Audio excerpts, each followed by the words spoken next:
Morning Britain. Our main news this morning, Britain's ambassador to Washington, Lord Mandelson, is reported to be under intense pressure over his friendship with the paedophile and sex trafficker Jeffrey Epstein.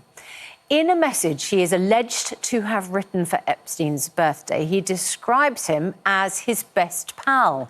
In the past, Lord Mandelson has said he regrets his association with Epstein and that his previous relationship with the businessman is in the public record. Our political correspondent, Louisa, Iraq problem. Those children are 100% safe, is that right? All children who are in schools that have got RAC are able to do face-to-face learning not disrupted by RAC, and the 40% of schools that haven't had the RAC totally taken out, they've got mitigations in place. Because that interview, very difficult interview with the Education Minister, because news is breaking while he's on the air. He clearly doesn't know the detail of what's in the Lord Mandelson interview. Neither do we, because it's not been fully released yet. We're going to discuss that. And the biggest stories of the day, I think that is the biggest story of the day, with Andrew Pearce and Kevin Maguire. You're watching Good Morning Britain. Your attention to a line that the Sun are reporting in the interview where Lord Mandelson says, "I never saw any evidence of criminal activity. I never sought, nor did he offer any introduction to women. Perhaps it was because I was a gay man. Perhaps it was that those years ago when I was associated with him, with my partner, we never saw any sign of this activity." I just wonder whether that part of the community, gay men, might think actually it's pretty offensive to suggest that because he was a gay man, he never saw anything wrong, because presumably it doesn't matter your sexuality, you are still able to identify when things are not right. Proper September It's all weather. been a bit girly up till now, hasn't it? Oh, that is ridiculous. I never made this about gender. But the thing is, I was saying yesterday, it will feel lovely in the sunshine. And when I went outside, I was like, it is. It's lovely in the sunshine. August is gone. Just get over it. It will be raincoats, umbrella. Today I packed Charlotte with a thick coat, a raincoat, her wellies, because there are heavy showers and thunderstorms. It's not just today, it lasts for the rest of the week. That's Charlotte, your daughter, not Charlotte. Yeah, that's not me, sadly. I should have packed my... Rachel Reeves will announce in her budget on the 26th of November exactly which taxes she is going to put up. Trouble is, this is all this speculation and the lateness of the budget, but she could have put the budget at the end of October. It's her decision to put it at the end of November.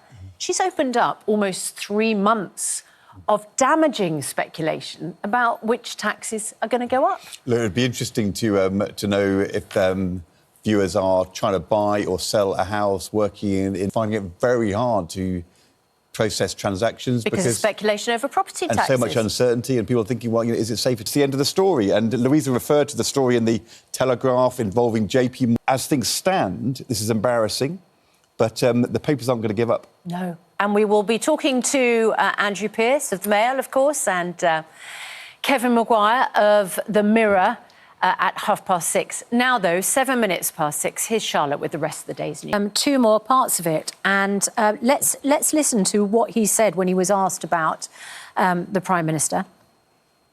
Has done with the Sun newspaper in the last few hours. He said that the Epstein letter that he wrote was very embarrassing to read. He has profound sympathy for those who suffered. And he regrets deeply indeed carrying on association with him for far longer are to come. Right, well, we will talk to Andrew and Kevin about that exclusive interview with Lord Mandelson in the Sun newspaper this morning, and we will speak to the government minister next. We do have to say that a probation service spokesperson said that now the Independent Parole Board has directed his release, Anthony Smith will be subject to strict supervision and licence conditions, which, of course, is what Paula welcomes, and he would face an immediate return to prison if he breaks the rules. Separately, the probation service had said, we've apologised for providing the incorrect deadline to Mrs Hudgell and explained to her why we found no arguable grounds for reconsideration. They've devastating but it's case. Not good enough. Devastating. And we all admire Paula for, Thank you so much. I know. Good to see you. Thank you, guys. Thank Really you. appreciate it. Thank you very much. Thank you. Just coming up to 8:30. Lorraine's here at 9. Morning. Good. The mother of Tony Hudgell, who was badly abused as a baby, is scared another child will be harmed after his birth father was released from prison. Tony's injuries were so bad, his legs had to be amputated. Now Paula Hudgell worries that Anthony Smith will reoffend, and she is deeply upset by the parole board's decision. We're going to speak to all the very best. Good luck with the book. And noise is off. Just to remind you, we were on a farm. Right. That may have been Jamie Clarkson, of course. Good morning, Britain. It's 2 minutes past 8. Our main news this morning. Britain's ambassador to Washington, Lord Mandelson, is reported to be under intense pressure over his friendship with the paedophile and sex trafficker Jeffrey Epstein. In a message he's alleged to have written for Epstein's birthday, he describes him as his best pal. In the past, Lord Mandelson has said he regrets his association with Epstein and that his previous relationship with the businessman is all in the public domain. Our political correspondent...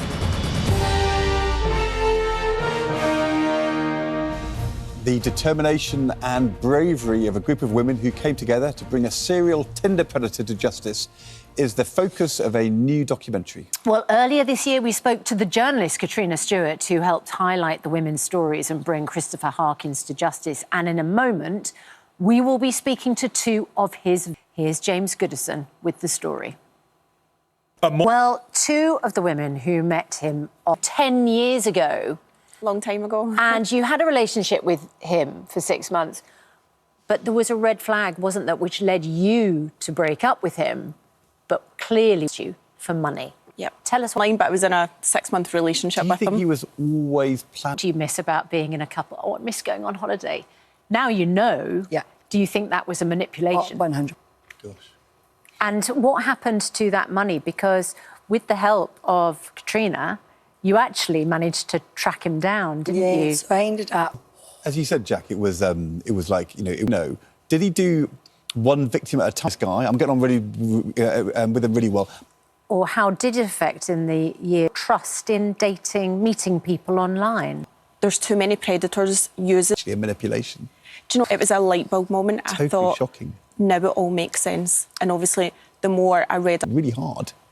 I think it's... Man was eventually capable of, found guilty. I mean, the offences he was found guilty of, rape, assault, recording an intimate video without consent. Previous statement, Police Scotland told us Christopher Harkins is a violent and contemptible individual who preyed on women looking for love and companionship. We're working hard to continually improve our response to domestic abuse, working with partners to meet the needs of victims. Police Scotland have never received any complaints in relation to our investigation into Christopher Harkins. There was a point you went to believe. Catching the Tinder Predator is available to watch now on Prime Video. And if you're affected by those... Really important you've done that.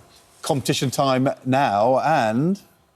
Minister this morning, Josh McAllister. He is Education Minister, but of course he'll face questions about Lord Mandelson and the Prime Minister. So that's at 8:30. Now, though, 6 minutes past 7. Here's Charlotte with them. The Labour manifesto. Yeah, it talks about workers. Page 21. We will ensure taxes on working people are kept as low or VAT. Yeah. We will not increase taxes on working people, which is why we will not increase national insurance. It doesn't say employees' national insurance. No, it says national insurance. That's right. A broker